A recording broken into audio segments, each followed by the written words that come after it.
Hey guys, it's Kristen with HK Wax Center. A lot of y'all have asked, why is my wax not removing hair?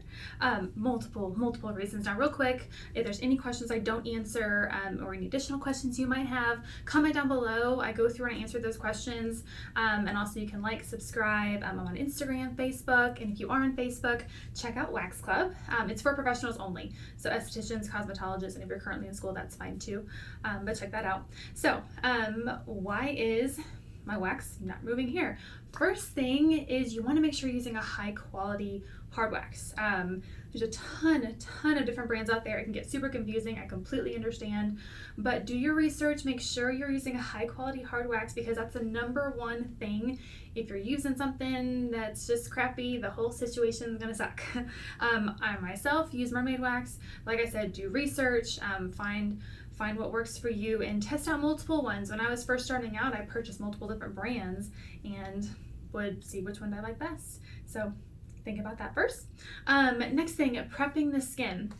So this is huge because I know a lot of people will have issues with the wax, but they don't understand that they're not prepping the skin correctly before they actually start applying the wax.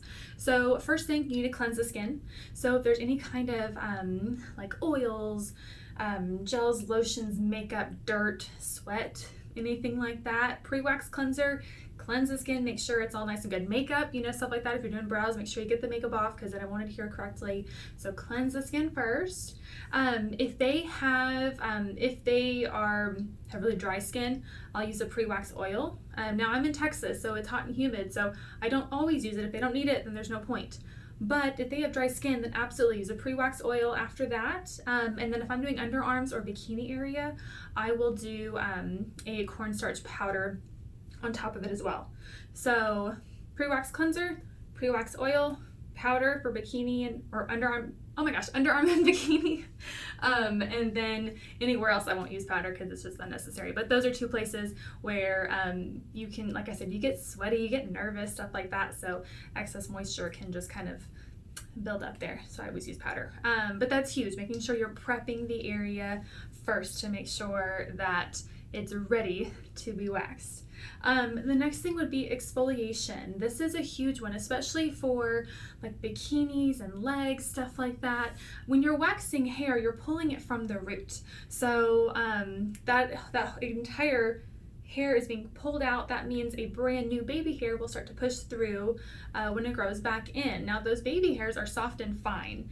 So that means that it can be harder to push through the skin the next time it starts coming back in. So they need to exfoliate and make sure that dead layer of skin right on top is gone. So when you put the wax on top, it's actually adhering to the hair and not that dead layer of skin. Because I'm sure if any of y'all estheticians have waxed legs before where they haven't exfoliated, you'll lay the wax strip on, try to pull it off, and the hair's still there. You're like, what the heck's going on? Well, it's because they haven't exfoliated properly. So you need to communicate to your clients, you have to exfoliate. I'll tell them to wait about 10 days to 2 weeks after they wax, because waxing is a natural exfoliation. There's no point to do it right after. You're just going to over exfoliate your skin. So wait about 10 days, then you can start exfoliating, and I recommend probably about 2 to 3 times a week, just depending on the customer. But that will really help make sure that they get the best results with their waxing appointment. So next is going to be how to actually apply the wax. This is huge. So when you're applying the wax, first you go in the direction of the hair growth. So a lot of the times that will go, say I'm, doing my arm, for example. So arm hair will curve. So I would lay the wax in a curved motion. Or if I'm doing this part right here, I would lay it upward because the hair is growing up like that. So just lay it in the direction of the hair growth first. Make sure you use a lot of pressure. You're not gonna hurt them, they'll be fine. But use pressure. Make really clean edges, because if their edges are all frayed and they're not nice and smooth, the wax itself is gonna break. It's not gonna come off in one clean swoop, and that's gonna make your appointment not so fun. So make clean edges, make a lip at the end. That's when you add a little bit of extra wax just on the tip of the strip whenever you're curving it to come back down. That makes it real easy just to pop that off and pull it off. So make your lip at the end, and like I said, smooth edges, and that's super important. Also pulling the strip off in a parallel fashion. So some people will pull a strip and they'll pull it out compared to down or in the direction of, parallel to the skin. So that's huge. You need to make sure that you're doing it parallel, not perpendicular, because that will snap all the hairs and that's gonna suck. Hair length. Hair length is huge too. So I tell my clients about 1/4 of an inch. So about the length of a grain of rice. That's the perfect kind of sweet spot. For most people, that's between 3 and 6 weeks. Some people's hair growth is just faster than others, and some people's is a lot slower than others. So I do have a couple clients that can come every 2 months, 2.5 months, and they just don't have a lot of hair, and that's totally fine. But about the length of a grain of rice.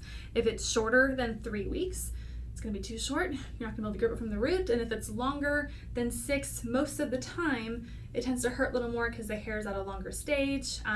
It pulls more. It's just not as comfortable as between 3 and 6 weeks. So that's another kind of tip for you. Lastly, practice. You gotta practice. When I was first starting out, I would take a sheet of table paper, pull it out on my table, and just constantly make strips. Every day, making strips, make leg strips, make little eyebrow strips. I was just constantly practicing, and I promise you will get there. It's really just getting the feel for it, and really understanding how to become one with the wax, as cheesy as that sounds. But I promise you will get there. Any questions, please let me know. So real quick, just to wrap it up, I'll go over this one more time. High quality hard wax, prepping the skin correctly, exfoliation, how to actually apply the wax, the hair length, and then practicing. You got it. I will see you next time. Thanks, guys.